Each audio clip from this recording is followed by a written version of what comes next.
నమస్తే, నేను Vamsi. Welcome to I news. Power star Pawan Kalyan, ఆయన సినిమా, ఆయన వ్యాఖ్యలు ఇప్పుడు టాలీవుడ్ లో హాట్ టాపిక్. హరిహర వీరమల్లు సినిమాను అడ్డుకునేందుకు కుట్ర జరుగుతోందా? పవన్ చెప్పిన ఆ నలుగురు నిర్మాతలు ఎవరు? తెలుగు సినీ పరిశ్రమలో తెర వెనక అసలు ఏం జరుగుతోంది? ఆంధ్రప్రదేశ్లో థియేటర్లపై అధికారుల ఆకస్మిక తనిఖీలకు అసలు కారణం ఇదేనా? ఇలాంటి ప్రశ్నలే ఇప్పుడు టాలీవుడ్ ను కుదిపేస్తున్నాయి.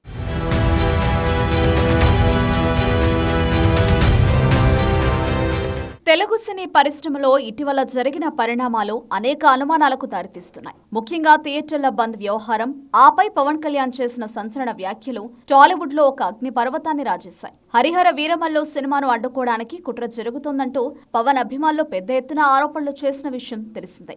అయితే నిర్మాతల మండలి రంగంలోకి దిగి థియేటర్లు యథావిధిగా నడుస్తాయని ప్రకటించిన కొన్ని క్షణాలకే పవన్ కళ్యాణ్ నాకు రిటర్న్ గిఫ్ట్ ఇస్తున్నారు అంటూ చేసిన వ్యాఖ్యలు ఈ కుట్ర ఆరోపణలకు మరింత బలం చేకూర్చాయి.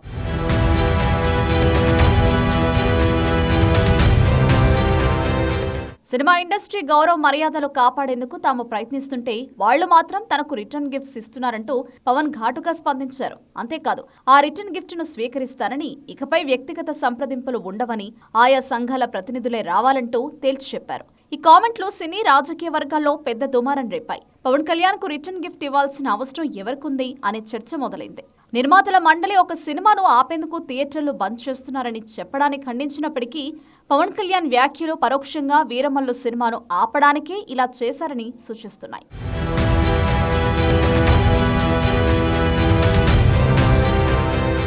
గత కొన్ని రోజులుగా టాలీవుడ్ కు చెందిన నలుగురు బడా నిర్మాతలు హరిహర వీరమల్లు సినిమాపై కుట్ర చేస్తున్నారంటూ సోషల్ మీడియాలో ఆరోపణలు వస్తున్న విషయం తెలిసిందే.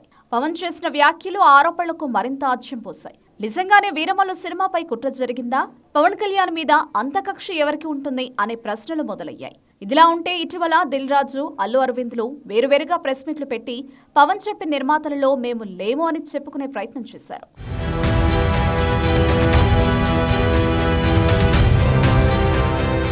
ఈ పరిణామాల నేపథ్యంలోనే ఆంధ్రప్రదేశ్ రాష్ట్ర వ్యాప్తంగా సినిమా థియేటర్లపై రెవెన్యూ, పోలీసు, అగ్నిమాపక శాఖల అధికారులు సంయుక్తంగా విస్తృత తనిఖీలు చేపట్టారు. పవన్ కళ్యాణ్ ఆదేశాల మేరకు ఈ తనిఖీలు జరుగుతున్నాయని చర్చించుకుంటున్నారు.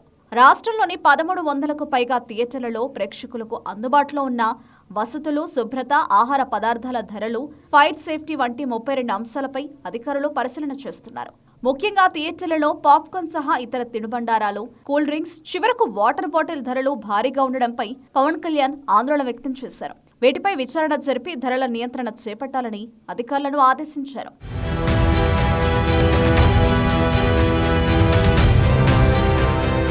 అయితే ఈ తనిఖీలు కేవలం నిబంధనల అమలు కోసమేనా, లేక రిటర్న్ గిఫ్ట్ వెనక ఉన్న వారికి పవన్ కళ్యాణ్ ఇస్తున్న పరోక్ష హెచ్చరికలా అనే చర్చ కూడా జరుగుతోంది. ప్రస్తుతం పవన్ చెప్పకపోయినా భవిష్యత్తులో పవన్ తీసుకునే చర్యలను బట్టి ఈ ప్రశ్నలకు సమాధానం తెలిసే అవకాశం ఉందని నెటిజన్లు భావిస్తున్నారు. టాలీవుడ్ లో ఈ అంతర్గత పోరు ఏ మలుపు తిరుగుతుందో వేచి చూడాలి.